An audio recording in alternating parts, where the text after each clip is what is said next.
billionaire's son accidentally discovered his father's secret second family. Before he could confront him, his own wife revealed an even bigger shock. She was part of that secret family, making their marriage invalid. Generations of secrets unraveled in a single day. Before we get into the story, comment below where in the world you are watching from today. The late afternoon sun cast long shadows across Julian's meticulously manicured lawn, a stark contrast to the storm raging inside him.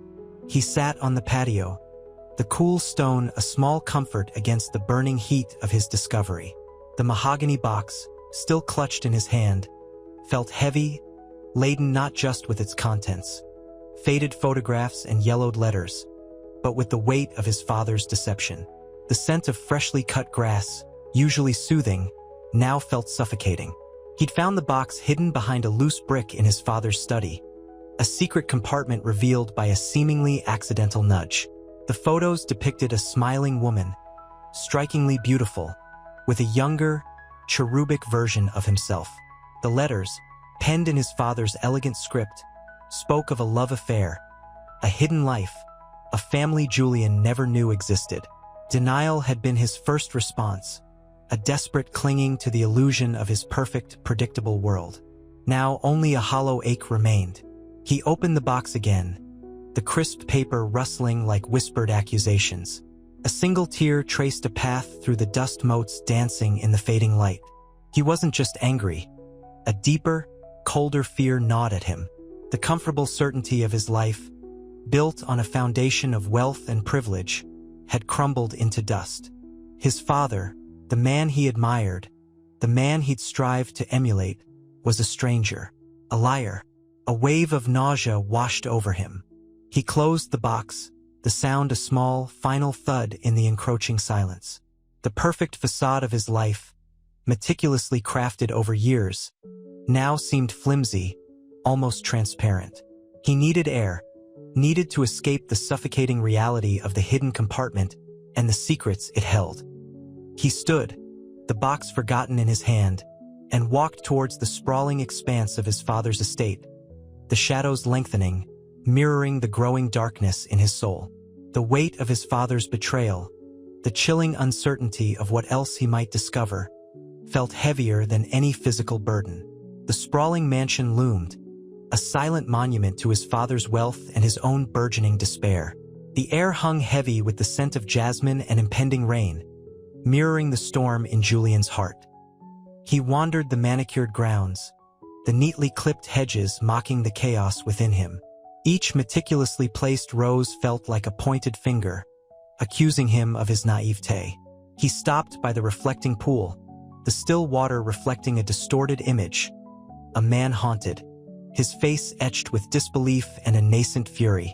He saw his reflection, a stranger staring back, his usually sharp features softened by exhaustion. He dropped to a nearby bench, the cold stone seeping into his bones, a stark contrast to the burning anger that coursed through his veins.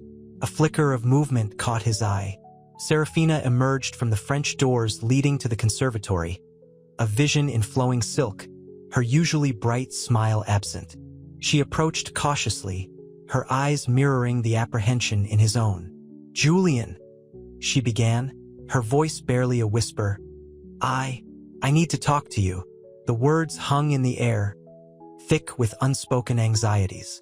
He didn't respond, only stared at her, his silence a heavy weight between them. The scent of lilies from the conservatory mingled with the jasmine, creating an oddly cloying perfume, a bitter sweetness that mirrored the complexity of their situation. He saw a tremor in her hand, a subtle sign of her own internal struggle. The perfectly composed facade she usually presented was crumbling, revealing the vulnerability beneath. He finally spoke, his voice rough. "Talk? What is there left to say, Serafina, after what I found?" He gestured vaguely toward the house, the unspoken accusation hanging between them heavier than the humid air. The silence stretched, punctuated only by the distant chirping of crickets, a stark counterpoint to the emotional turmoil unfolding before him. The weight of his father's betrayal, the chilling uncertainty of what else he might discover, loomed over them, a storm gathering force. The The perfect life he thought he had was nothing more than a meticulously constructed lie. The silence stretched, a tangible thing pressing down on them, heavy as the humid night air. Cicadas buzzed relentlessly, a frantic soundtrack to their unspoken accusations. Julian's gaze, sharp and unforgiving, remained fixed on Serafina. He saw the tremor in her hand, the slight catch in her breath, and a strange mix of guilt and fear flickered across her usually composed features. The meticulously manicured gardens, usually a source of serene beauty, now felt like a suffocating cage. Each perfectly formed rose seemed to mock his shattered world. It wasn't like that, Serafina finally whispered, her voice cracking. The words felt inadequate, a pathetic attempt to stem the tide of his anger. She reached out a trembling hand, then quickly retracted it, as if afraid of his reaction. Julian scoffed, a harsh, bitter sound that cut through the night. Wasn't like what? Wasn't like you've been living a double life? Married to me, while secretly belonging to another family. A family my own father hid from me for years. He felt the cold stone of the bench seep into his bones, mirroring the chill that had settled deep within his soul. She stepped closer, her silk dress whispering against the stillness. The scent of lilies from the conservatory followed her, a poignant reminder of the artificiality of their perfect life. It's complicated, she managed, her voice barely audible above the chirping crickets. There's so much you don't know. I know enough, Julian spat, the words tasting like ash in his mouth. He stood abruptly, his movement jarring the stillness. The reflecting pool, previously a mirror to his despair, now seemed to mock him with its unwavering serenity. You were a lie, Serafina. Everything was a lie. His voice cracked, betraying the raw emotion he fought so hard to suppress. The carefully constructed facade of their marriage, once a symbol of their happiness, now lay in ruins around him, a testament to years of deception. He looked at her, truly looked at her, and saw not the woman he loved, but a stranger shrouded in secrets. The weight of betrayal threatened to crush him. The jasmine scent, once comforting, now felt suffocating, a bitter perfume clinging to the remnants of a life he no longer recognized. The weight of Julian's accusation hung heavy in the air, thick and suffocating like the humid night. He turned, his back to Serafina, the manicured lawns stretching before him like a vast, unforgiving expanse. The scent of jasmine, once a comforting aroma, now felt cloying, a cruel mockery of the idyllic life that had crumbled around him. He could hear the rhythmic chirp of crickets, a relentless soundtrack to his inner turmoil. He ran a hand through his hair, the strands slick with sweat. The cool night air did little to alleviate the burning anger that consumed him. Every perfectly placed stone in the pathway, every meticulously trimmed hedge, seemed to amplify his sense of betrayal. He felt a tremor run through him, not from the night's chill, but from the sheer force of his own disbelief. It wasn't a lie, Julian, Serafina whispered, her voice barely audible above the insistent chirping. He could see the tears welling in her eyes, the delicate skin beneath them flushed with a mixture of fear and desperation. The composed facade she usually maintained was gone, replaced by a raw vulnerability that both intrigued and repelled him. He didn't turn around. He couldn't bear to look at her, to see the truth reflected in her eyes, a truth he wasn't sure he wanted to confront. The silence stretched, punctuated only by the rhythmic drone of insects and the frantic beating of his own heart. Then explain it, he finally said, his voice rough with unshed tears. He clenched his fists, the nails digging into his palms, a desperate attempt to ground himself in the face of this overwhelming reality. Explain how my wife, my supposed partner, is part of a family I never knew existed, a family my own father deliberately kept hidden for years. Serafina took a tentative step closer, her silk dress rustling softly against the night air. He could smell the faint, sweet scent of lilies, the perfume she always wore, a scent that now seemed tainted by deceit. It's not as simple as that, she began, her voice trembling. There are circumstances, explanations. He laughed, a harsh, bitter sound that echoed in the stillness. Circumstances? Explanations? You were married to me, Serafina. You swore vows promised forever. And all the while, you were living a lie. A secret life tucked away from me, hidden behind a carefully constructed facade of perfection. He turned, finally meeting her gaze. The intensity of his stare seemed to pierce through her, stripping away the carefully constructed defenses. He saw the fear, the pain, but also a flicker of something else. A plea for understanding. A desperate hope for forgiveness. The anger still burned within him, a ferocious flame threatening to consume him, but beneath it, a cold, hard fear took root. The fear of losing everything. The fear of uncovering a truth far darker and more devastating than he could ever imagine. The night, once beautiful, was now a stage for the unraveling of a lifetime of lies. The weight of Serafina's words pressed down on Julian, a physical burden he could almost feel crushing his chest. He sank onto a wrought iron bench, the cold metal a stark contrast to the burning anger still simmering within him. The manicured gardens, usually a source of quiet contemplation, now felt like a suffocating cage. The scent of night-blooming jasmine, thick and sweet, felt almost sickeningly cloying, a grotesque parody of their once perfect life. "It's not as simple as that, Julian," Serafina repeated, her voice breaking. She knelt beside him, her hand hovering over his, then retreating as if burned.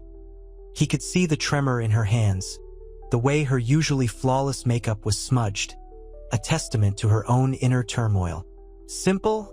he echoed, the word laced with bitter sarcasm. "You're part of my father's secret family, Serafina, a family he deliberately kept hidden, a family you were a part of while you were living a lie with me." He stared at the intricate patterns of the ironwork, each curl and twist a painful reminder of the intricate web of deception. Tears streamed down Serafina's face, hot and unchecked. "It wasn't a deliberate lie, Julian. Not at first. It was complicated. My mother, she never told me about my father's other life, about your father. She only wanted to protect me." Julian looked up, a flicker of something akin to pity, or perhaps self-pity, intermingling with his rage. "Protect you? By marrying me? A man who unknowingly married into your father's long-kept secret? She protected you from the truth at the cost of my life. The cost of our life." He stood abruptly, the movement jarring, his muscles tense with barely contained fury. The jasmine scent intensified, overwhelming. He needed air, needed to escape the suffocating weight of the revelation, the realization that his entire world was built on a foundation of lies. "I need to be alone," he muttered, pushing past her, the silk of her dress brushing against his arm, a phantom touch in the burgeoning storm of his emotions. He strode away, his footsteps heavy on the gravel path, the crisp night air offering little solace against the inner chaos. Each step was a measure of his retreat, a physical manifestation of the shattering of his meticulously crafted reality. The rhythmic chirp of crickets seemed to mock his despair, a relentless, unending chorus of betrayal. He was left alone with the suffocating silence, the crushing weight of his discovery, the chilling realization that his carefully constructed world was nothing more than an elaborate facade, a meticulously built house of cards ready to collapse at any moment. Julian stumbled through the echoing halls of his family's sprawling estate, the polished marble cold beneath his bare feet. Each step felt deliberate, each breath shallow, a stark contrast to the tempest raging inside him. The grand portraits lining the walls, faces of stern ancestors gazing down, seemed to mock his turmoil. He felt utterly exposed, stripped bare by Serafina's confession. He reached his study, a sanctuary usually filled with the comforting scent of old leather and pipe tobacco, now smelling only of dust and the lingering ghost of his shattered world. He collapsed into his leather chair, the familiar comfort offering no solace. The hidden compartment, a shameful secret his father had guarded, now felt like a gaping wound in his heart. He stared at the photograph of his father with a woman he'd never seen, a woman who bore an uncanny resemblance to Serafina. A young Serafina, her eyes bright with a youthful mischief he'd only glimpsed in fleeting moments during their marriage, a past he'd never understood. The cruel irony choked him. He picked up a faded letter, the ink bleeding slightly. His father's elegant script detailed a clandestine meeting, a whispered promise, a life lived in shadows. The words blurred through his tears, the elegantly formed letters morphing into meaningless strokes. Each sentence was a fresh wound, each word a searing brand. The weight of it all, the years of deception, the betrayal, the shattering of his carefully constructed life, threatened to crush him. He felt a wave of nausea, the opulent surroundings suddenly feeling claustrophobic and suffocating. He wanted to scream, to rage, to shatter something, anything, to release the pressure building inside him. Instead, a choked sob escaped, a sound swallowed by the cavernous silence of the room. He clutched the letter to his chest, the fragile paper a pathetic symbol of his crumbling world. The comforting weight of his father's script became a symbol of his deep-seated resentment. He had a father he barely knew, a wife who was a stranger, and a life built on foundations of sand. The future, once clear and bright, was now a terrifying, dark void. The silence pressed down on him, heavy and suffocating, punctuated only by his ragged breathing. The once familiar study felt alien, cold, empty. He was utterly alone. The cold seeped into Julian's bones, mirroring the icy grip of despair tightening around his heart. He hadn't slept, hadn't eaten, hadn't moved from the study since Serafina's confession. The scent of stale coffee, a testament to his futile attempts at grounding himself, clung to the air. He stared at the photograph again, his father, younger, thinner, his arm around a woman whose striking resemblance to Serafina was more than coincidental. It was a cruel joke, a twisted reflection of his shattered reality. He picked up another letter, the paper brittle with age. His father's elegant script, usually a source of admiration, now felt like a cruel mockery. He read, his eyes blurring with unshed tears, the words a painful echo of a life lived in deliberate secrecy, a life he'd been excluded from. He felt a surge of anger, a raw, primal rage that threatened to consume him. He crumpled the letter in his fist, the paper tearing under the pressure of his emotions. A soft knock startled him. He didn't answer, didn't want to face anyone, didn't want the pitying glances he was sure he'd receive. The knock came again, more insistent this time. Hesitantly, he called out, his voice raspy. "Go away." "Julian," a familiar voice replied, softer than he expected. His mother. He opened the door, seeing her standing in the hallway, her face etched with a worry he'd never witnessed before. The soft glow of the hallway light illuminated the silver threads in her hair, emphasizing the lines of fatigue around her eyes. He didn't know what to expect, didn't know what he wanted, but her presence brought a fragile sense of comfort. Or perhaps it was simply the relief of not being completely alone in his misery. "Mother," he began, his voice cracking. She stepped inside, her gaze sweeping across the disordered study, the scattered papers, the crumpled letters. She didn't need to ask what had happened. She already knew. Her eyes, filled with a mixture of sadness and understanding, settled on her son. Let me help you," she whispered, her voice laced with a quiet strength that seemed to pierce through his despair. The weight of her presence felt different, not judgmental, not accusatory, only understanding.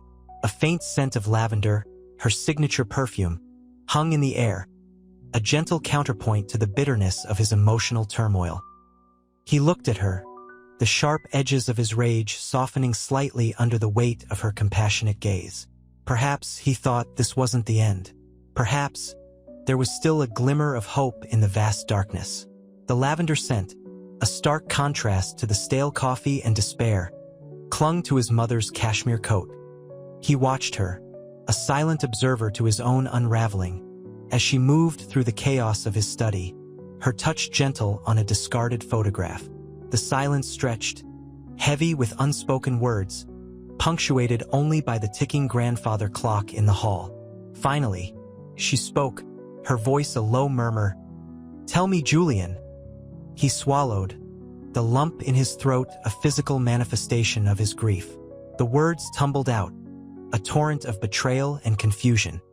He spoke of the hidden compartment, the letters, the photographs, the cruel irony of a father he'd admired, a life he'd never known. He described Serafina's confession, the echoing silence that followed, the shattering of his carefully constructed world. He spoke of the rage, the disbelief, the bone-deep exhaustion that had settled over him like a shroud. His mother listened patiently, her gaze unwavering, her hand resting lightly on his arm. The touch was a lifeline, a small anchor in the storm raging within him. When he finished, the silence returned, but it felt different now, lighter, less suffocating. The weight of his confession seemed to lift slightly, replaced by a strange sense of shared understanding. "Your father," she began, her voice catching slightly. "He's always been complicated." She chose her words carefully, avoiding judgment, choosing empathy instead. "There are things I didn't know either, things he kept hidden from me, even from your brother." A flicker of hope ignited in the darkness. His brother. He hadn't thought of him. The revelation about his father had consumed him, eclipsing everything else. His mother's words offered a crack in the wall of his despair, a glimpse of a path forward, however uncertain. He looked at her, truly saw her, the lines etched by years of unspoken burdens, the strength hidden beneath the gentle exterior. "He needs to be confronted," Julian finally said, his voice stronger than it had been in hours. The anger still simmered beneath the surface, but a new resolve was hardening within him. He wasn't just a victim anymore. He was going to understand. He would understand this mess, his father and himself. The fight had begun. He just didn't know yet who the real enemy was. The chipped porcelain of his coffee cup felt cold against his numb fingers. Julian stared out the rain-streaked window, the city lights blurring into a hazy watercolor. His mother's words echoed in his mind. "He's always been complicated." Complicated didn't begin to cover it. The revelation had ripped through his life, leaving a trail of shattered trust and unanswered questions. He needed answers, not just about his father's secret life, but about Serafina. The woman he'd loved, the woman who'd sworn vows at the altar, was a stranger. A stranger with secrets woven into the very fabric of her being. The thought was a bitter pill, difficult to swallow. He pulled out his phone, the cool glass a stark contrast to the burning anxiety in his chest. He typed the name he discovered in his father's files. Isabelle Moreau. A quick search yielded a small, upscale boutique in the Marais district of Paris, a place where wealth and discretion were traded like currency. The image of Serafina's face flashed before him, the delicate curve of her cheek, the mischievous glint in her eyes, now tainted with a betrayal so profound it felt like a physical wound. He closed his eyes, trying to conjure the comforting memories of their life together, but only fragments remained, fractured and distorted by the devastating truth. He knew he couldn't confront his father yet.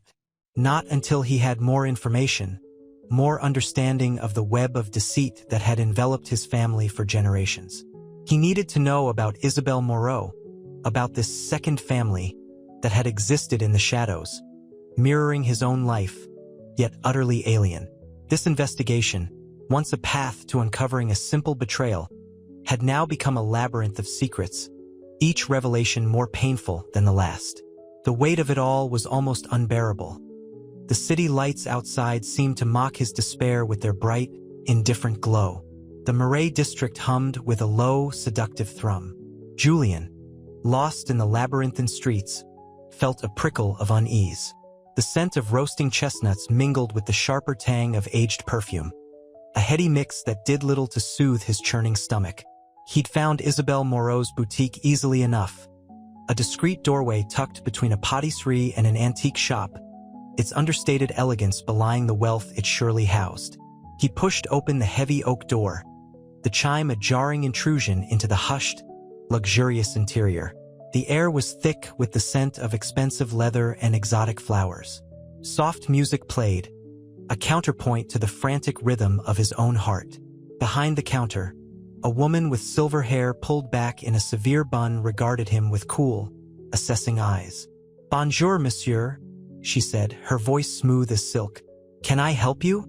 I'm looking for information," Julian stammered, the words catching in his throat. He felt foolish, like a schoolboy caught red-handed. "About Isabelle Moreau." The woman's gaze didn't waver. "Madame Moreau is discerning about her clientele." Julian swallowed, his throat suddenly dry. He pulled out a faded photograph from his father's files. A picture of a younger Isabelle, her smile radiant, her eyes sparkling with mischief. It was Serafina's smile, her eyes. A chilling realization solidified within him. "This is her," he said, his voice barely a whisper. The weight of his discovery pressed down on him, suffocating. He felt the tremor in his hands as he placed the photograph on the counter. The woman's lips curved into a thin, knowing smile. "Ah, yes, a family matter." He nodded, unable to speak. The silence stretched, thick and heavy, broken only by the soft music. He knew, with a certainty that chilled him to the bone, that he was about to unravel a web of deceit far larger and more complicated than he'd ever imagined. The woman picked up the photograph, her fingers tracing the edges of the image. Julian watched, his breath held captive in his chest, as the truth, brutal and unforgiving, began to unspool. The rain outside intensified, mirroring the storm brewing within him. This wasn't just about his father. This was about Serafina, about the life he thought he knew, about the shattered fragments of his own identity. The weight of it all threatened to crush him. The woman's smile didn't soften. "Madame Moreau is private," she repeated, her voice a low, cultured purr.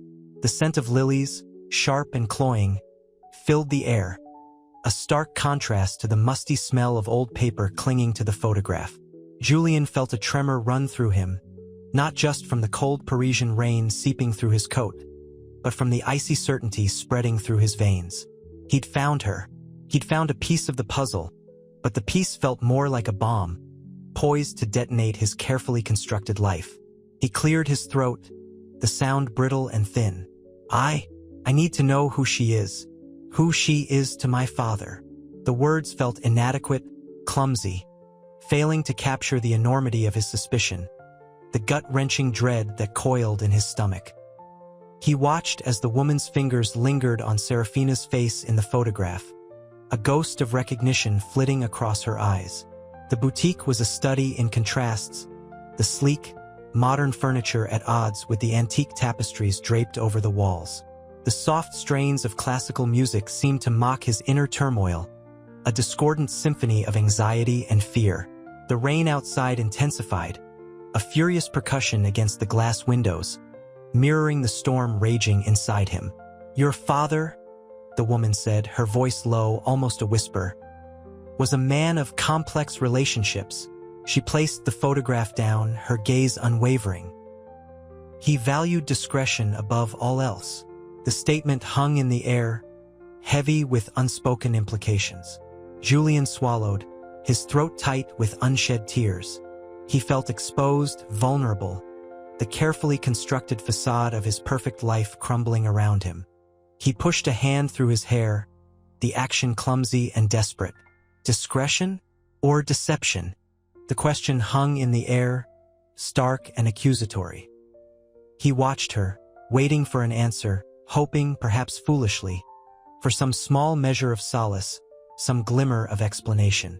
But the only response was the rhythmic drumming of the rain, relentless and unforgiving.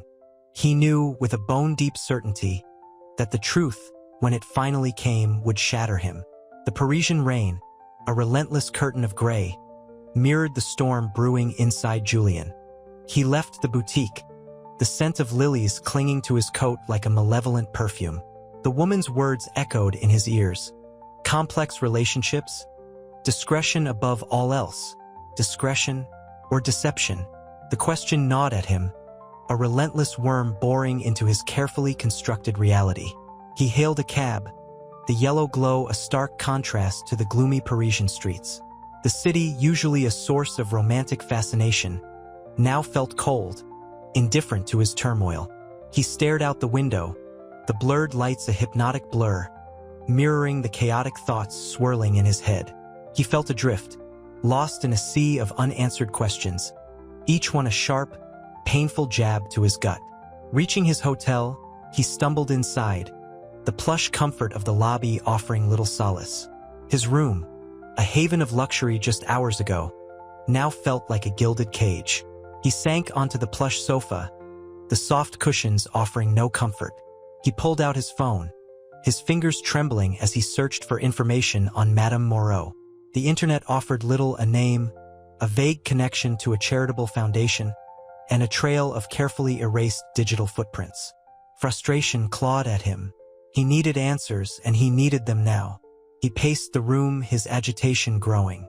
The elegant artwork on the walls, once admired, now mocked him with their serene indifference. He needed to talk to someone, anyone, but the isolation he craved earlier now felt like a suffocating blanket. The image of Serafina's face, serene and beautiful in the photograph, haunted him. Was she involved? The thought, a cold tendril of fear, wrapped around his heart. He pictured her smiling face, the gentle touch of her hand, and the sickening realization that everything he thought he knew was a lie. The weight of betrayal pressed down on him, crushing him under its immense burden. He slumped onto the bed, the luxurious sheets feeling coarse against his skin. The phone vibrated, a text from Serafina. His breath hitched. He stared at the screen, unable to bring himself to open it. The rain continued its relentless assault outside, a soundtrack to his unraveling. He had to know the truth, no matter how devastating it might be. The carefully constructed walls of his perfect life were crumbling, and he was powerless to stop it. The Parisian night pressed in, a suffocating blanket woven from shadows and the relentless drumming of rain. Julien stared at his reflection in the darkened window, a stranger staring back, haunted eyes, a drawn face etched with a weariness beyond his years. He hadn't slept, the images from his father's hidden compartment replaying like a broken film strip. A laughing woman with Serafina's eyes, a child with a familiar smile, his own smile, reflected back at him from an old, faded photograph. He reached for the phone, the cool glass a small comfort against the feverish heat of his palms. He hesitated, the text message from Serafina still unread. "Dinner?" it simply said. The casualness of the invitation felt like a cruel joke, a mockery of the turmoil raging within him. He needed answers, but he was paralyzed by the fear of the truth. He imagined confronting his father, the shouting, the accusations, the shattering of a lifetime of carefully constructed illusions. But the thought of facing Serafina, that was a different kind of terror, a deeper wound. The woman in the photographs, the Madame Moreau from the boutique, a ghost that haunted his dreams, now felt more real than the wife sleeping beside him. Her serene beauty, her gentle touch, were they all a performance? A sharp knock on the door startled him. He froze, his heart pounding against his ribs. He peered through the peephole, his breath catching in his throat. It was his father's driver, Henri. Henri, the silent observer, the keeper of secrets. What did he know? How much did he know? The fear twisted in his gut, cold and sharp as broken glass. Opening the door, he felt the cool night air rush in, a momentary respite from the stifling heat of his anxiety. Henri's face was impassive, his eyes guarded. "Monsieur Julien," Henri said, his voice low and gravelly. "Your father wishes to see you, immediately." The words hung in the air, heavy with unspoken weight, a prelude to the storm he knew was coming. The Parisian rain continued its relentless rhythm, mirroring the gathering tempest within his soul. The car ride was a blur of Parisian streets, slick with rain, the headlights cutting through the downpour like searching eyes. Julien's stomach churned, a knot of dread tightening with each passing moment. Henri remained silent, his presence a heavy, unspoken weight in the confined space. The air hung thick with the scent of damp leather and unspoken anxieties. His father's opulent penthouse loomed, a stark contrast to the storm raging inside him. The gilded elevator ascended, each floor a step closer to a confrontation he wasn't sure he could face. The air inside the apartment was heavy with the scent of old money and expensive cigars, a familiar aroma that now felt suffocating. His father, Jean-Luc Moreau, sat by the vast window, the city lights a glittering backdrop to his imposing figure. He looked older, wearier than Julien remembered, the lines etched around his eyes deeper, mirroring the cracks in the facade of his perfect life. "Julien," his father said, his voice raspy, the usual commanding tone softened, almost pleading. "Sit." Julien obeyed, the plush velvet of the chair offering little comfort. He watched his father, the man he'd idolized, now a stranger shrouded in a web of lies. I saw the photographs," Julien began, his voice barely a whisper, the words catching in his throat. The dam of his carefully constructed composure threatened to break. Jean-Luc sighed, a deep, weary sound. "Yes, there's a lot you don't know, my son." He hesitated, running a hand through his silver hair. "About me, about your mother, about Serafina." The name hung in the air, a poisoned dart. Julien felt a cold dread settle in his bones, a chilling premonition of the truth that was about to be unveiled. The weight of the unspoken hung heavy, the silence punctuated only by the rhythmic drumming of the rain against the window panes. His father's confession felt like the opening of a Pandora's box, releasing a torrent of long-hidden secrets. He braced himself, the tremor in his hands a testament to the storm gathering within. The question of Serafina's true identity, of his marriage, hung over him, heavy and suffocating. The evening, once promising dinner, had morphed into a tempest of unsettling revelations. The rain hammered against the window panes, a relentless rhythm mirroring the frantic beat of Julien's heart. Jean-Luc's confession hung in the air, a suffocating blanket of unspoken truths. He watched his father, the lines etched on his face a roadmap of years spent navigating a labyrinth of lies. The scent of expensive cigars mingled with the damp chill seeping in from the Parisian night, a stark contrast to the inferno raging within Julien. "Serafina, what about her?" Julien finally managed, his voice barely a breath. He felt a tremor run through him, a physical manifestation of the fear coiling in his gut. Jean-Luc avoided his gaze, his eyes fixed on the glittering cityscape. "There's a connection," he murmured, his voice barely audible above the storm. "A connection that goes back further than either of you know." The words hung in the air, heavy with implication. Julien felt a cold dread creep up his spine. A connection? What kind of connection could there possibly be between his wife and his father? A connection that could unravel everything he thought he knew. He stood abruptly, the plush velvet of the chair protesting beneath him. The movement jarred something loose within him, the carefully constructed dam of his composure finally breaking. In the air, grotesque in its context. Julien turned, his face etched with pain. "Loved? You loved a woman, had a child with her, and built a whole other life, while I believed in your fabricated perfection." He laughed, a bitter, humorless sound that echoed in the cavernous room. The fire crackled, mirroring the turmoil in his heart, a visual representation of his burning rage and despair. The weight of the revelation pressed down on Julien. The meticulously crafted facade of his perfect life lay in ruins, scattered like shards of broken glass. He felt the sharp sting of betrayal, the cold emptiness of his lost trust, but beneath that, a raw, unfamiliar pain. The pain of a son losing his father, not to death, but to the crushing weight of his own carefully constructed deception. The silence that followed was deafening. The only sound was the steady ticking of the grandfather clock, a relentless reminder of time lost, trust broken, and a life irrevocably changed. He knew with a sickening certainty that this was just the beginning. The air hung thick with unspoken accusations. Arthur Blackwood, his face a roadmap of regret etched deep into the leathery skin, stared into the fire. The flames mirrored the burning rage Julien felt, a visceral heat that threatened to consume him. He hadn't anticipated this, not the raw, wounded animal in his father's eyes, the fragility beneath the veneer of power. "It wasn't about replacing you, Julien," Arthur finally rasped, his voice a dry rustle. It was a different kind of love, a different life. The words hung, inadequate, pathetic in the face of the devastation they'd wrought.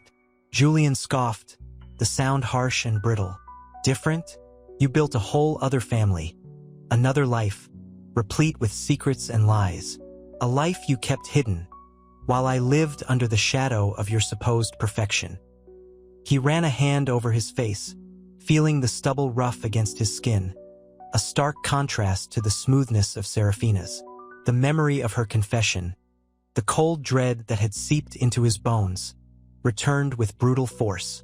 He saw the expensive Persian rug, a symbol of their wealth, now a grotesque reminder of his father's duplicity. The scent of old leather and pipe tobacco, once a symbol of home, now reeked of betrayal. He focused on the flickering firelight, its dancing shadows playing tricks on his eyes, distorting the features of the man he once considered his father. I loved your mother," Arthur whispered, his voice cracking. "I thought I could have both. I was weak, selfish." Julian cut him off, his voice laced with bitter irony. "Weak? Selfish? You destroyed 2 families, Arthur. 2 lives." He moved, his steps measured, deliberate towards his father. He stopped before him, his gaze unwavering. And for what? For a misplaced sense of love? A selfish desire for another life? Arthur flinched, his eyes darting away from Julian's intense gaze. The weight of his years of deceit seemed to crush him. He looked older than his actual age. His body stooped, the firelight dancing strangely on the streaks of gray in his hair. The clock ticked, each second a hammer blow against the fragile remnants of their relationship. The silence stretched, heavy and suffocating, before Julian finally turned and left, the grandfather clock's mournful chime following him out into the cold night. The perfect lie had shattered, leaving behind only the wreckage of shattered trust and broken dreams. The city lights blurred through his rain-streaked windows, a shimmering, indifferent spectacle to the storm raging inside Julian. His penthouse apartment, once a symbol of success and marital bliss, felt like a gilded cage. The silence was deafening, broken only by the rhythmic tick-tock of the expensive clock on his mantel, a metronome counting down the disintegration of his life.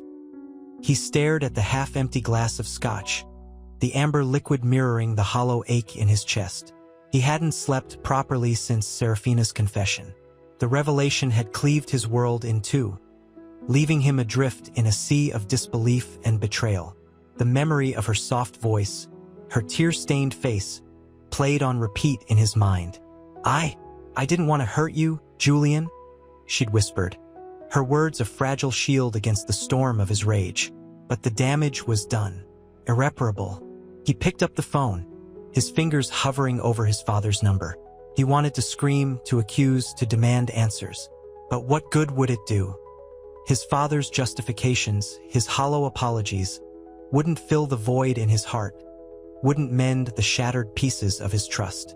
He slammed the phone down, the sharp sound echoing the turmoil within him. He walked to the balcony, the cold night air a stark contrast to the oppressive heat in his apartment. The rain lashed against his face, each drop a tiny hammer blow against his already fragile resolve. Below, the city throbbed with a life he no longer understood, a life he felt utterly detached from. He was alone, adrift in a sea of grief and confusion, a shipwreck amidst a glittering ocean. The weight of his father's legacy, of Serafina's hidden life, pressed down on him, suffocating him. He felt utterly lost, a ship without a sail, tossed about on a merciless sea of uncertainty. The future stretched before him, a vast, uncharted territory filled with fear and the chilling prospect of solitude. He wrapped his arms around himself, seeking a warmth he couldn't find. The city lights, once a symbol of his ambition and success, now mocked him, a constant reminder of everything he had lost. The scent of old leather and pipe tobacco clung to the air in his father's study, a suffocating reminder of the lies that had defined their relationship. Julian slammed the mahogany door, the sound echoing the fury boiling inside him. He hadn't called his father. He couldn't. The words felt choked in his throat, replaced by a bitter taste of betrayal. He sank into his father's worn leather armchair, the plush comfort mocking his inner turmoil. The room, usually a sanctuary of power and tradition, now felt like a tomb. He ran a hand through his disheveled hair, the strands slick with sweat and rain. The city lights, seen through the rain-streaked windows, seemed to mock his pain. His phone vibrated, a jarring interruption to his simmering rage. It was a text from Serafina. A single word, "Please." The word hung in the air, heavy with unspoken pleas and regret. Julian stared at the screen, the simple word digging into his heart. Anger warred with a desperate, almost forgotten tenderness. He had loved her. Did he still? He stood abruptly, pacing the room like a caged animal. The portraits of his ancestors on the walls seemed to judge him, their stern gazes accusing him of weakness. He snatched up a framed photograph from his father's desk, a younger version of his father, smiling warmly at a woman with Serafina's eyes. The woman's hand rested gently on a small child's head, a child who looked unsettlingly familiar. A sob tore through him, ragged and raw. The years of carefully constructed reality crumbled around him, leaving him exposed and vulnerable. He felt the weight of generations of secrets, a heavy inheritance of lies and deception. He wanted to scream, to shatter the silence that pressed down on him like a physical weight. But all that escaped his lips was a broken whisper. Why? The rain lashed against the windows, mirroring the storm raging inside Julian. He stared at the photograph, the woman's gentle smile a cruel mockery of his shattered world. Serafina's text, that single, desperate please, echoed in his mind, a fragile plea against the avalanche of betrayal. He felt the cold press of the mahogany desk against his skin, a stark contrast to the burning shame within. He needed answers, not justifications, not pathetic attempts at explanations, but the brutal truth. He had to confront his father, even if the confrontation shattered what little remained of his sanity. He grabbed his coat, the ruffle scratching against his skin, a physical representation of the raw edges of his grief. The city outside was a blurred kaleidoscope of light and shadow, the relentless rain washing away the facade of his perfect life.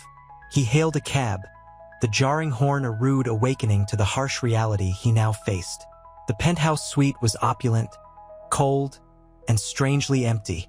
His father, usually a whirlwind of controlled energy, sat slumped in a leather armchair, his face etched with a weariness that went beyond years. The silence between them was thick, suffocating. "You knew," Julian finally said, his voice a hoarse whisper, each word a stone hurled into the already fractured relationship. His father sighed, a sound heavy with regret. "Yes, Julian, I knew." "Knew what?" "That your wife's daughter was married to your son." The words felt alien, a grotesque parody of reality. His heart hammered against his ribs, a frantic drumbeat against the silence. His father looked at him, his eyes filled with a sorrow that mirrored Julian's own. "It's more complicated than that," he began, his voice strained. "Generations of secrets, Julian. Lies built upon lies." Julian laughed, a harsh, bitter sound. "Complicated? My wife is your daughter's child. My marriage is invalid. How much more complicated can it get?" He felt the hot sting of tears, a humiliating admission of his vulnerability. His father reached out, a hesitant gesture that Julian instinctively recoiled from. "I never wanted to hurt you, son. Never." The words were hollow, swallowed by the vast gulf of betrayal. Julian turned away, unable to bear the weight of his father's gaze. He looked out the window, the city lights a distant, cold comfort. He was alone, adrift in a sea of lies and broken trust. The pleas in Serafina's text pulsed in his memory, a desperate plea he wasn't sure he could answer. The weight of generations of secrets pressed down on him, crushing him under the weight of their collective deceit.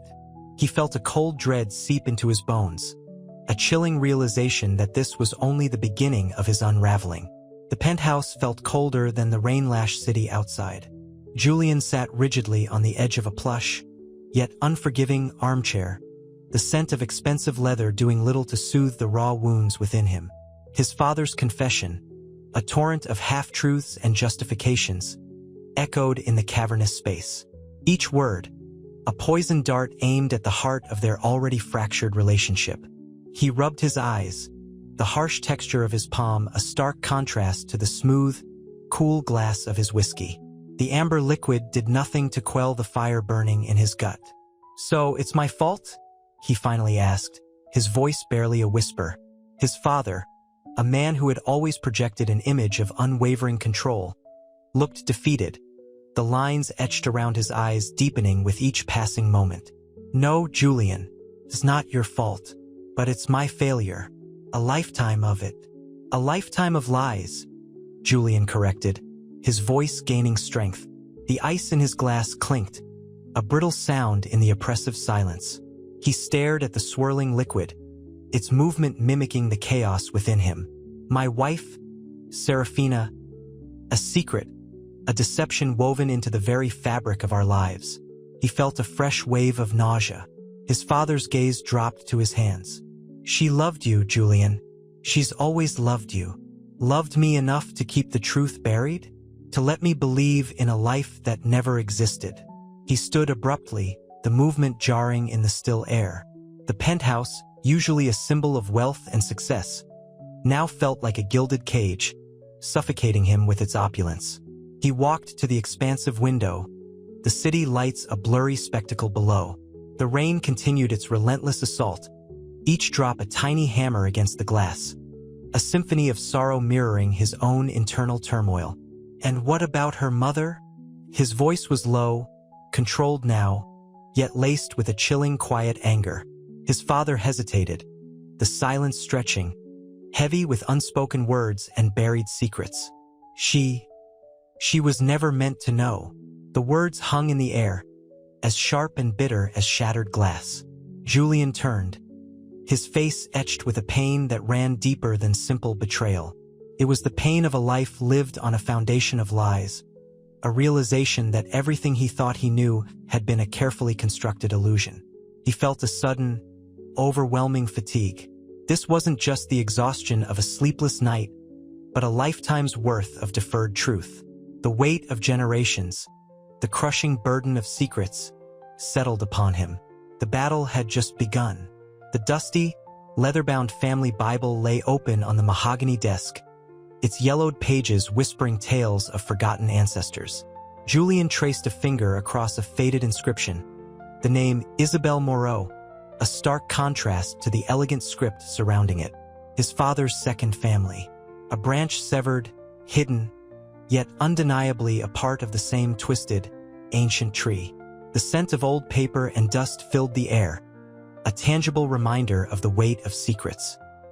He picked up a faded photograph, a younger version of his father, handsome, carefree, standing beside a woman with Serafina's eyes, a striking resemblance impossible to ignore.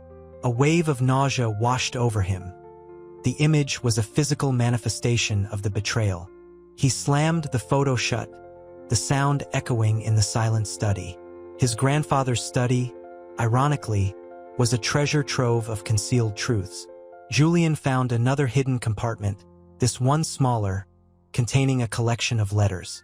Each one was penned in elegant cursive, hinting at a passionate, clandestine affair spanning decades. The words blurred through his tears, but the raw emotion bleeding through the ink was unmistakable. Love, longing, regret. A symphony of guilt composed on brittle, aging paper. He read on, discovering a network of half-siblings, cousins he never knew existed. The Moreau family, shrouded in secrecy, was far larger, more complex than he could have ever imagined. Each letter revealed another layer of deception, another carefully constructed lie built upon the foundation of his father's carefully curated life. The weight of generations of deceit pressed down on him, suffocating. This wasn't just about his father. It was about a legacy of concealment, a history built on broken trust. He felt a chilling premonition. The truth, once unleashed, would shatter more than just his world. The past, it seemed, was about to violently collide with the present. The scent of lilies, Serafina's favorite, hung heavy in the air, a cruel irony considering the storm raging within Julian. He sat across from his father, the opulent study a stark contrast to the wreckage of his life. Sunlight streamed through the arched window, illuminating dust motes dancing in the golden beams, a silent ballet of chaos mirroring his inner turmoil. "I don't understand," Julian finally said, his voice rough, the words catching in his throat. "All these years, the lies."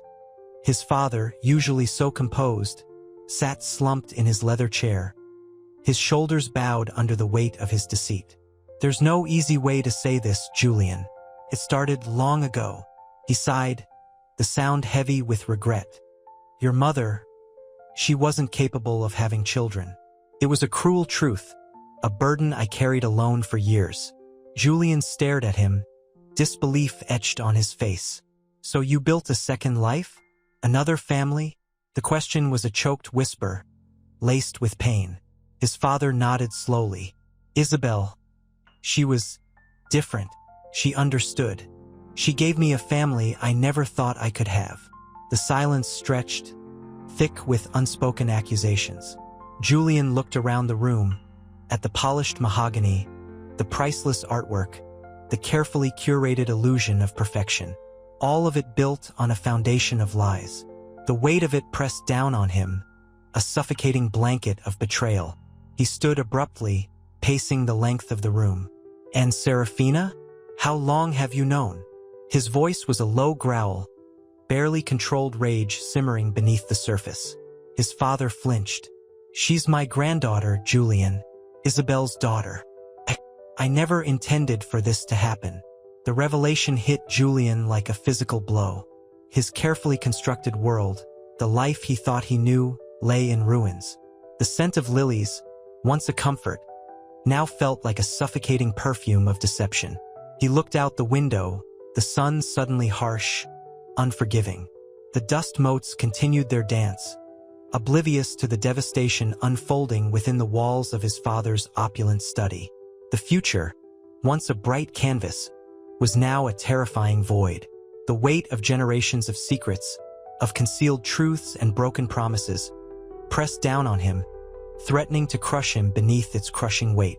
The air in the ancestral home hung thick with the scent of dust and old money. Sunlight, fractured by the leaded glass windows, cast long shadows across the ornate furniture, highlighting the intricate carvings and the shimmering dust motes suspended in the golden rays. Julian traced the grain of a mahogany table, the smooth wood a stark contrast to the jagged edges of his shattered world. He felt numb, a hollow ache replacing the raw fury that had consumed him earlier. Isabel, his father's second wife, Serafina's mother, was a ghost, a whisper in the tapestry of his family's history. Photographs, faded and yellowed, showed a woman with laughing eyes and a mischievous smile, a stark difference from the steely resolve etched onto Serafina's face. She was vibrant, his father had mumbled, his voice a low rasp, full of life, unlike your mother. The words, sharp and cruel, cut deeper than any accusation. Julian looked at his father, at the lines etched around his eyes, the weight of years and secrets etched onto his face. He saw not a villain, but a man broken by his own choices, a man desperately seeking redemption in a life built on lies. "And me?" Julian asked, his voice barely a breath. "What am I in all of this?" His father's gaze faltered. He looked away, towards the towering bookshelf filled with leather-bound volumes, his silence a heavy, suffocating blanket. The weight of unspoken words, of unacknowledged pain, hung between them, a chasm as wide as the generations of secrets that separated them. The opulent room, a symbol of his father's success, felt like a gilded cage, trapping them both in the suffocating confines of their shared history. The lilies, Serafina's favorite, were a cruel mockery, a fragrant reminder of the beautiful illusion that had crumbled to dust. The past, once a closed book, was now a sprawling, chaotic narrative, demanding to be understood, demanding to be confronted. Julian felt the weight of it all, the crushing burden of generations of deceit. Yet, amidst the ruins, a spark of something new flickered, a determination to uncover the truth, not just for himself, but for Serafina, for his father, for the fractured family he never knew he had. The brittle pages of the family Bible felt like parchment under Julian's trembling fingers. Dust motes danced in the afternoon sun slanting through the stained glass window, illuminating the faded ink and the elegant script detailing births, deaths, and marriages, a meticulously crafted tapestry of lies. He traced the lineage, a tangled web of deceit spanning generations. Each carefully documented union felt like a betrayal, a carefully constructed illusion concealing a darker truth. He found mention of Isabel, Serafina's mother, a brief, almost apologetic footnote to a life lived in shadow. But there were gaps, silences, names whispered only between generations, names that hinted at clandestine meetings and whispered secrets. The scent of aging paper and leather filled his senses, a physical manifestation of the weight of the past. He slammed the book shut, the sound echoing in the silent study. The weight of the family's history pressed down on him, suffocating. He needed air, needed to escape the suffocating opulence of his father's house, the physical manifestation of his father's carefully constructed life of deception. He pictured his father's face, the carefully controlled facade crumbling to reveal the man beneath, a man burdened by decades of guilt and lies. Suddenly, a soft knock echoed through the room. He opened the door to find his father's lawyer, Mr. Finch, his face etched with a mixture of weariness and pity. "Mr. Montgomery," Finch began, his voice low and measured, "I've some information regarding the complexities of the situation." He handed Julian a thick envelope. "This details the financial entanglements resulting from, well, everything that's happened." Julian's fingers brushed against the crisp paper, the texture jarring against the fragile pages of the family Bible. The weight of the legal battles, the implications of what this meant for the family's fortune, the potential fracturing of his own identity weighed upon him. He swallowed, the dryness in his throat a testament to the emotional toll. "What about the others?" he asked, his voice barely a whisper, his gaze fixated on the lawyer's solemn expression. "Serafina's siblings? The rest of this family?" Finch sighed, a sound heavy with unspoken words. "They're complicated. Some are eager to claim their share of the inheritance.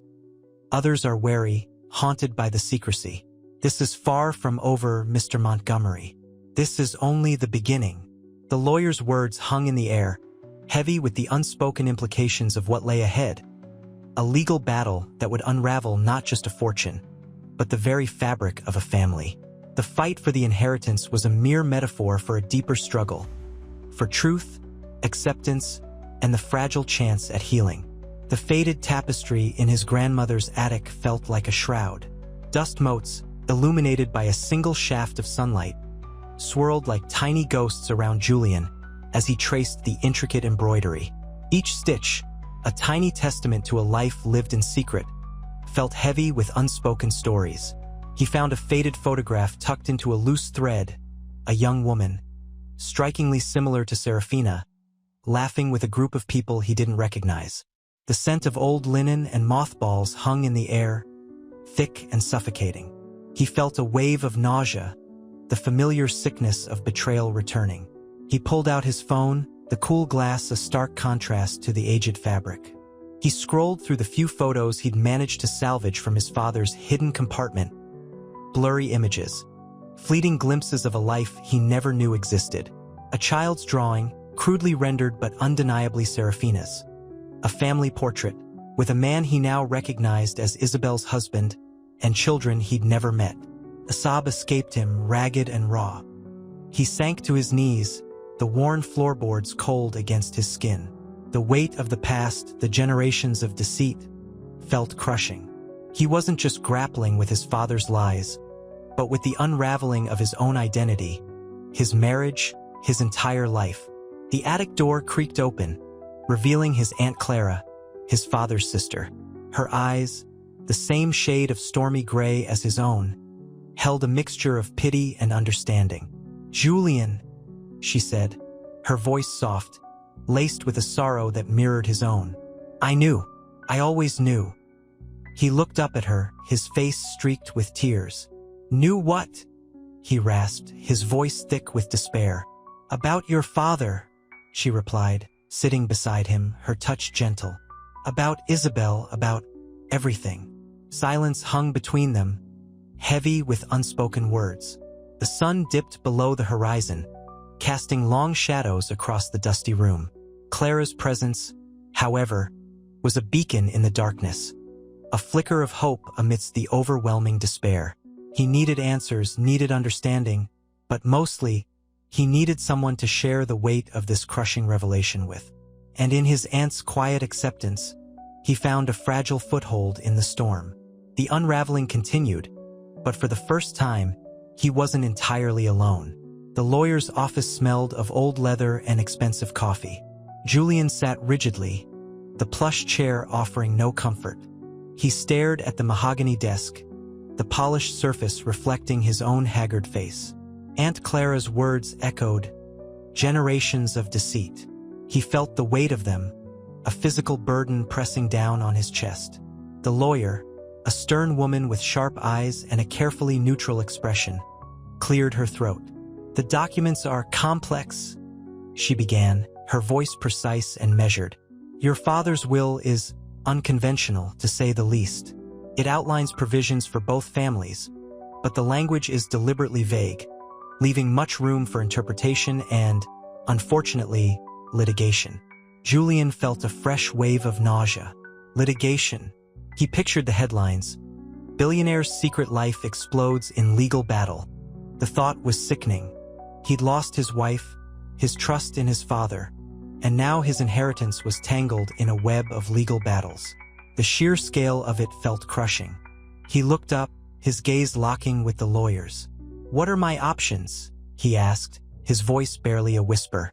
The lawyer leaned forward, her expression softening slightly.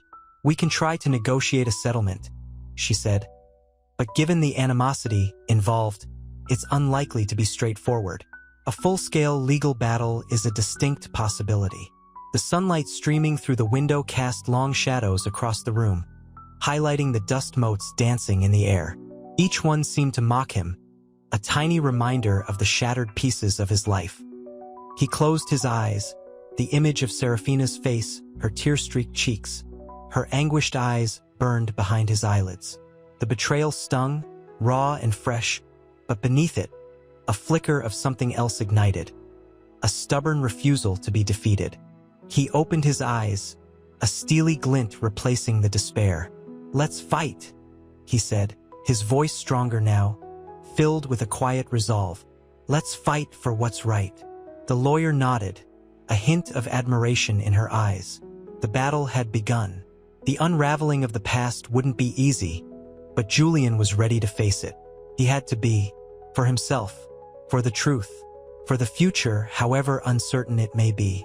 The sterile scent of antiseptic hung heavy in the air of the therapist's office, a stark contrast to the opulent, dusty aroma of his father's study. Julian traced the pattern of the worn rug with his finger, the repetitive motion a feeble attempt to ground himself. Dr. Anya Sharma, a woman whose calm demeanor belied a sharp intelligence, watched him patiently. "The legal battle consumes you, Julian," she observed gently. "But the deeper wounds, the betrayal, the loss," he sighed, the sound heavy with unspoken pain. "It's not just the money, doctor. It's everything. My whole life feels like a meticulously constructed lie." He rubbed his tired eyes, the image of Serafina's tear-stained face flashing before him. The taste of betrayal was bitter, a persistent ache in his chest. "Serafina's confession shattered my world. I believed in our love, our future. Now, I don't know what to believe anymore." The words hung in the air, thick with emotion. He pictured his father, his face a mask of carefully controlled regret, and a fresh wave of anger washed over him. The anger morphed into something else, a gnawing, heart-wrenching sadness. Dr. Sharma nodded understandingly. "Grief is a complex process, Julian. There is grief for the loss of your marriage, the loss of your idealized image of your father, and the loss of a life you thought you knew. Allow yourself to feel those emotions. He clenched his jaw, a stubborn refusal to crack. But how do I move forward? How do I face the legal battle, the media scrutiny, everything? He looked at her, desperation evident in his eyes. I feel like I'm drowning. One step at a time, Julian, she responded softly, her voice a calming balm. Focus on the present. On navigating the legal complexities, yes, but also on processing your grief, rebuilding your sense of self. This isn't about winning or losing a battle for inheritance. It's about reclaiming your life, your identity. She paused, her gaze steady and unwavering. You are stronger than you believe. Her words, though simple, resonated with unexpected power. Julian felt a flicker of hope, a small spark in the overwhelming darkness. The fight for his inheritance had just become something far bigger, a fight for himself. And somehow that felt both terrifying and liberating. The mahogany desk in his father's study felt cold beneath Julian's hands. Dust motes danced in the late afternoon sunbeams slicing through the tall windows, illuminating the scattered papers and photographs, remnants of a life he'd only just glimpsed. The scent of old leather and decaying paper clung to the air, a heavy perfume of secrets. He picked up a faded photograph, his fingers tracing the edges of a smiling woman with eyes remarkably like Serafina's. A pang of guilt, sharp and sudden, pierced him. He'd been so consumed by his own betrayal, he'd barely considered her side of the story. He wandered to the window, the city sprawling beneath him, a chaotic tapestry of light and shadow. Below, the relentless hum of traffic was a constant reminder of the world moving on, oblivious to the earthquake that had shattered his life. He closed his eyes, the image of Serafina's face, pale and drawn, burned onto his retinas. He hadn't spoken to her since that devastating confession, the silence between them a chasm wider than any ocean. I didn't know, she'd whispered, her voice barely audible above the tremor in her hands. I truly didn't know it would affect you like this. The words echoed in his mind, a hollow reminder of the tangled web of deceit they were both trapped in. Was it possible to forgive? To understand? Or was the damage irreparable? He ran a hand through his hair, the gesture born of frustration and profound exhaustion. He needed answers, not just about his father's double life, but about Serafina, about himself. The truth, however painful, was the only path forward, even if it led him to a place he couldn't yet imagine. The weight of his inheritance, of the looming legal battle, felt insignificant compared to the far greater battle within himself, a fight for his own fractured identity. The city lights blurred, a shimmering reflection of the uncertainty swirling inside him. The journey to self-discovery had begun, and it promised to be far more arduous than any courtroom battle. The sterile scent of antiseptic clung to the air in Serafina's therapist's office, a stark contrast to the opulent perfume she usually wore. Sunlight, muted by frosted glass, illuminated dust motes dancing in the quiet room. Serafina, her usually vibrant eyes shadowed with fatigue, sat clutching a tissue, her knuckles white. It's like a lifetime of carefully constructed lies has crumbled, she whispered, her voice catching. I built a life with Julian, a life I believed in, and now, it's all a sham. Dr. Aris nodded gently, his expression sympathetic but professional. And how are you processing this revelation? The impact on your self-worth, your identity? It must be immense. Serafina's shoulders slumped. I feel invisible, like a ghost. I was always living in the shadows, even when I was in the light. Julian, he thought he knew me. He believed in our perfect life. The irony is almost unbearable. A single tear escaped, tracing a path down her cheek. The weight of those secrets, Dr. Aris began softly, must feel crushing. But understanding the roots of those secrets, your reasons for hiding, that's a crucial step towards healing. Tell me about your childhood. Serafina closed her eyes, a tremor running through her. The memory of her mother's hushed warnings, the furtive glances exchanged across crowded rooms, The carefully crafted facade of their family flooded back. The opulent parties, the quiet desperation, the constant fear of exposure. "It wasn't a happy childhood," she said finally, her voice raspy with unshed tears. "My mother always warned me about the danger of revealing our secret. She said our lives depended on it. And I believed her. I loved Julian. I still do, in a way. But how can I even begin to trust again?" The question hung in the air, heavy with unspoken anxieties. The silence stretched, broken only by the soft ticking of a clock on the wall, each tick a measured beat against the backdrop of her shattered life. The journey ahead, towards self-forgiveness and reconciliation, felt vast and daunting. Yet, in the quiet of the therapist's office, a tiny seed of hope began to take root. The sprawling estate, once a symbol of Julian's, fluorescent lights illuminating the lines etched deep into her face, a silent testament to years spent witnessing human drama unfold. "It wasn't a choice, Julian," she whispered, her gaze meeting his across the crowded room. Her eyes, usually so full of life, held a heartbreaking vulnerability. "It was survival." The words hung in the air, a fragile bridge between their shattered world and the possibility of something new.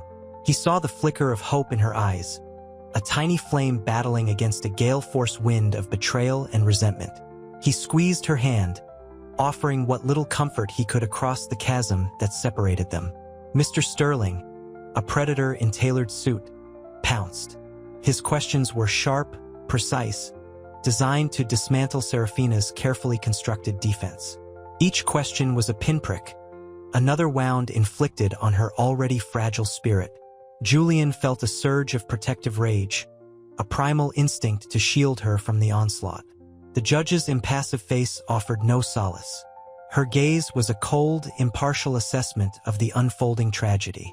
Julian understood now, with a sickening clarity, the depth of the lies, the generations of carefully guarded secrets.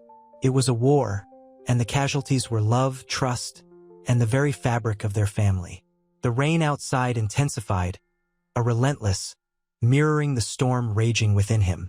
He looked at Serafina again, her shoulders slumped slightly, weariness etched onto her face. But he saw something else too, a quiet resilience, a determination to fight for her truth, for the chance at a life free from the suffocating weight of the past. The trial wasn't just about money. It was a battle for their souls. The courtroom air, thick with unspoken accusations, tasted metallic. Sunlight, fractured by the rain-streaked windows, cast harsh shadows across the polished mahogany.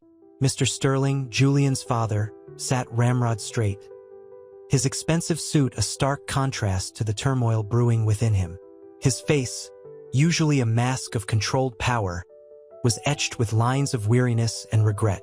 He watched Serafina, his other daughter, his eyes reflecting a mixture of guilt and something akin to pride.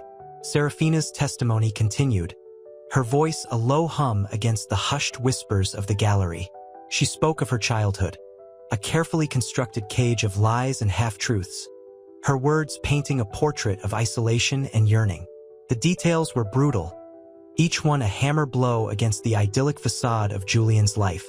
She spoke of the whispered conversations, the furtive glances, the ever-present sense of being an outsider, even within her own family. "I loved him, Julian," she said, her voice barely above a whisper, her gaze fixed on her husband. "I loved him, even though I knew it was wrong. I wanted a normal life, a life like the one you offered me." A single tear traced a path through the carefully applied makeup, a stark testament to her raw vulnerability. Julian watched, his own emotions a tempestuous sea. He saw the girl he loved, the woman he had married, consumed by a lifetime of secrecy, forced to live a double life. The anger he felt was a hot, searing brand, but it was intertwined with a deep, aching sympathy. He understood the desperate need for acceptance, for love, that had driven her to hide such a crucial part of herself. The tension in the courtroom was a physical entity, suffocating and palpable. Every rustle of clothing, every cough, seemed to amplify the silence that hung heavy in the air. Even Mr. Sterling shifted restlessly, his carefully constructed composure beginning to fray at the edges. The judge's gavel fell, sharp and decisive, cutting through the suffocating silence. "Court is adjourned," she announced, her voice ringing with finality. The sound was a release, a crack in the dam of emotion that had held everyone captive for hours. Julian rose, reaching for Serafina's hand. Her fingers intertwined with his, offering a silent promise of support, a fragile hope amidst the wreckage of their lives. The rain outside had stopped, but the storm within them raged on. The hallway outside the courtroom felt sterile, the antiseptic smell of cleaner clinging to the air. Julian squeezed Serafina's hand, the pressure a silent reassurance against the storm raging within them both. Her fingers were cold, clammy. His heart ached with a mixture of anger and pity. He'd seen the exhaustion etched on her face, the years of carefully constructed lies weighing her down. "It's over," he whispered, his voice rough with emotion. The words felt inadequate, a pathetic attempt to soothe the wounds that ran deeper than any legal judgment. Serafina didn't respond, her gaze fixed on the polished floor, her shoulders slumped with defeat. The silence stretched, thick and heavy, punctuated only by the distant murmur of voices filtering through the closed courtroom doors. He pulled her gently towards a secluded alcove, the muted light casting long shadows that seemed to mirror the darkness in their hearts. The muted sounds of the courthouse faded, replaced by the rhythmic thump of his own pulse. He needed to talk to her, truly talk, but the words eluded him, caught in the tangled web of betrayal and unspoken desires. He began, then stopped, searching for the right words, the right tone. "I don't understand," he finally managed, his voice strained. "How could you?" Serafina looked up, her eyes glistening with unshed tears. The carefully constructed facade crumbled, revealing the vulnerability beneath. "I wanted a life," she whispered, her voice trembling. "A life without secrets, without lies. I wanted you." The raw honesty in her confession pierced through his anger, leaving a raw wound of hurt and confusion. He saw the desperation in her eyes, the yearning for acceptance, a desperate plea for understanding that mirrored his own. He'd sought a perfect life, and discovered it was built on a foundation of lies. Now he was grappling with the crushing weight of that realization, the bitter taste of shattered dreams. The scent of lilies from a nearby bouquet drifted to him, a stark contrast to the metallic tang of betrayal that lingered in the air. He reached out, gently brushing a stray strand of hair from her face. The softness of her skin sent a jolt through him, a reminder of the love that still flickered beneath the ashes of their shattered world. He didn't know what the future held, but in that moment, amidst the wreckage, a fragile hope began to bloom. The journey wouldn't be easy, but maybe, just maybe, they could navigate it together. The sterile air of the courthouse hallway hung heavy, a stark contrast to the tempest brewing inside Julian. He felt Serafina's trembling hand in his, a fragile connection amidst the wreckage of their lives. The muted hum of conversations, the distant clatter of heels on marble, faded into the background, swallowed by the roaring silence between them. He squeezed her hand, the gesture clumsy, inadequate against the weight of their shared devastation. "It's not over," she finally whispered, her voice barely audible above the pounding of his own heart. The words hung between them, fragile as spun glass. He saw the unshed tears welling in her eyes, a stark contrast to the composed facade she'd worn throughout the trial. He led her to a secluded alcove, the shadows deep and comforting in their shared misery. The scent of lilies from a nearby bouquet, a jarringly cheerful note in the somber setting, drifted towards them, a reminder of a happiness that felt like a lifetime ago. "I wanted to tell you," she continued, her voice breaking, "but I was afraid." The confession hung in the air, raw and vulnerable. He saw the years of carefully constructed lies, the burden of secrecy etched onto her face. It was a mirror image of his own internal struggle. He looked at her, really looked at her, past the carefully constructed persona, past the hurt and fear, to the woman he'd fallen in love with, the woman who was undeniably also a stranger. "Afraid of what?"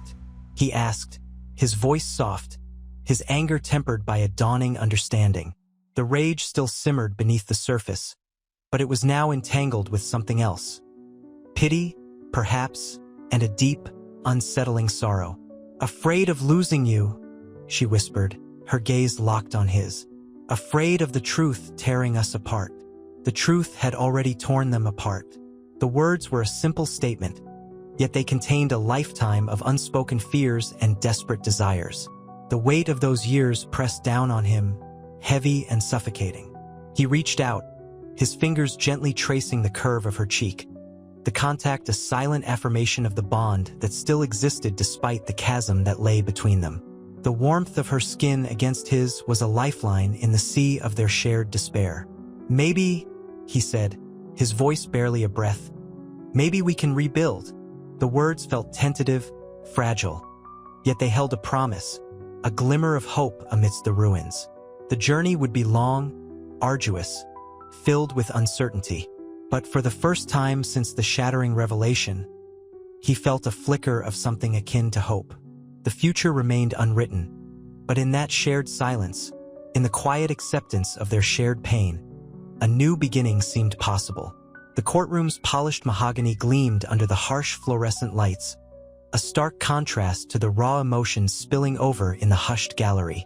Julian watched, a ghost in his own life, as his father, usually so impeccably groomed, appeared frail. His shoulders slumped under the weight of years and lies. His testimony, a carefully constructed narrative of regret and justification, felt hollow, a desperate attempt to salvage a shattered legacy. Serafina's hand, small and cool in his, offered a fragile anchor in the storm. He squeezed it gently, feeling the tremor beneath his touch. Her own testimony had been a heartbreaking confession, a lifetime spent juggling identities, torn between loyalty to her family and the love she'd felt for him. A love that now felt tainted, irrevocably compromised. The scent of lilies, still lingering from the bouquets sent to mark the occasion, felt almost mockingly cheerful in the heavy atmosphere. The judge's gavel, a sharp crack in the suffocating silence, brought Julian back to the present. He felt a familiar wave of nausea rise, the bitter taste of betrayal coating his tongue. He glanced at Serafina, her face pale, her eyes mirroring his own exhaustion. He saw the strain of the last few weeks etched into her delicate features, the weight of her secrets pressing down on her, a burden she now shared with him. "This isn't about money, Father," Julian said quietly, his voice barely a whisper above the low hum of the courtroom. When it was his turn to speak, he felt a strange calm settling over him, the rage finally receding, leaving behind a hollow ache. "It's about truth, about honesty, about the life we all could have had, if only—" His voice trailed off, the unspoken words hanging heavy in the air. A life free from deceit, free from the shadow of generations of secrets. The silence in the courtroom stretched, thick and suffocating, broken only by the faint ticking of a clock somewhere in the recesses of the grand hall. The air, thick with unspoken accusations and regrets, felt heavy and almost unbearable. He looked at his father, truly saw the man behind the carefully crafted persona. A man wrestling with his own demons, a man who had been lost as much as he himself had been. The weight of years of deceit settled on them both. A deep sigh escaped Julian's lips, a silent acknowledgement of shared pain. The courtroom faded into a blur. Only the weight of shared history remained. The courtroom air, thick with the scent of lilies and stale sweat, felt stifling. Julian watched his father, the titan of industry, reduced to a trembling shadow. His carefully constructed facade of regret crumbled with each hesitant word, revealing the years of carefully cultivated lies. He saw the flicker of fear behind his father's carefully controlled expression, the weight of his actions finally crushing him. Serafina's hand, clasped in his, was cold, but the pressure was firm. Her silence spoke volumes, a testament to the turmoil raging within her. The courtroom, a gilded cage, amplified every sigh, every rustle of fabric, each beat of their collective hearts. "This isn't about the money, Father," Julian finally said, his voice a low rumble that cut through the tense silence. The words, though soft, carried the weight of a lifetime's disillusionment. It's about the years stolen, the trust broken, the life I thought I knew, shattered. His gaze, once filled with anger, now held a weary sadness. He saw not a villain, but a deeply flawed man, a prisoner of his own making. His father looked at him, his eyes, usually sharp and calculating, were now filled with an almost childlike vulnerability. A single tear traced a path through the lines etched deep around his eyes, a silent confession of a lifetime of mistakes. The judge's gavel, a sharp crack echoing in the cavernous hall, brought the moment to a close. But the real confrontation, the battle for understanding, had only just begun. Outside the courtroom, the crisp autumn air offered little solace. The city, usually a symbol of his father's empire, now felt alien and cold. Serafina's silence continued, a stark contrast to the storm that raged within him. He knew she carried the weight of her own secrets, her own betrayals, her own regrets. The silence between them wasn't emptiness, but a chasm of shared pain, a battlefield where the war for their future was just beginning. The fight for reconciliation was a long, arduous climb. Would they find the strength to ascend, or would they be forever lost in the shadows of the past? The car ride was silent, the only sound the rhythmic thrum of the tires on the highway. Autumn leaves, crimson and gold, swirled past, mirroring the turmoil in Julian's heart. The city lights blurred into streaks of color, a kaleidoscope of his fractured reality. He stole glances at Serafina, her profile etched in the dim light, a mask of composure hiding the turmoil he knew she must be feeling. The air hung heavy, thick with unspoken words, with the ghost of their shattered vows. He reached for her hand, his touch hesitant, unsure. Her fingers, usually warm and inviting, were icy. She didn't pull away, but neither did she reciprocate the gesture.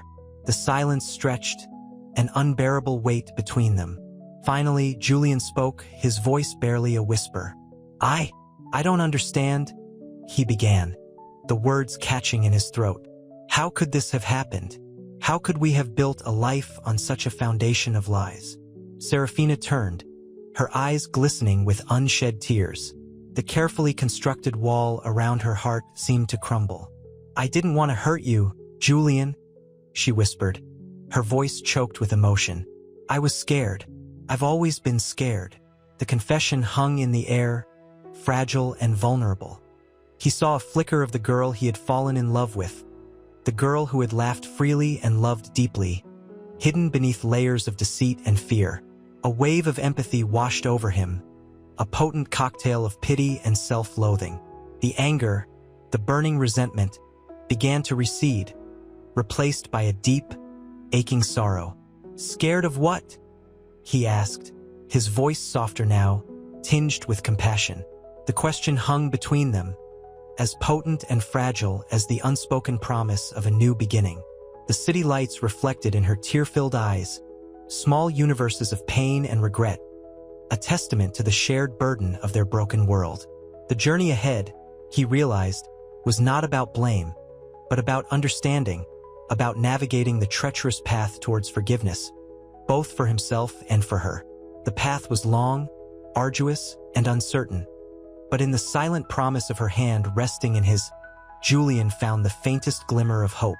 The night, though dark and full of shadows, held the potential for a new dawn. The courtroom air hung thick with the scent of old wood and nervous sweat. Julian watched Serafina, her face pale under the harsh fluorescent lights, her hand trembling slightly as she clutched a tissue. The lawyer's voice, a monotonous drone, dissected their lives, laying bare their carefully constructed facade. Each word felt like a blow, chipping away at the remnants of their shared past. He saw the fear in her eyes, the same fear that had fueled her deception, the same fear that now threatened to consume her. "And you admit," the lawyer pressed, his voice sharp, "that you deliberately concealed your relationship to Mr. Sterling?" Serafina nodded, a tiny movement barely perceptible. Her voice, when she spoke, was barely a whisper. "Yes." Julian's gaze drifted to his father, sitting stiffly in the defendant's seat. His face a mask of controlled fury. The years of carefully constructed lies were crumbling around him, revealing a man both broken and unforgiving. The weight of his father's legacy, a heavy cloak of deceit, settled upon Julian's shoulders.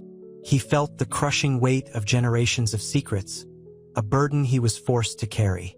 The judge's gavel fell, a sharp crack that echoed the shattering of their lives.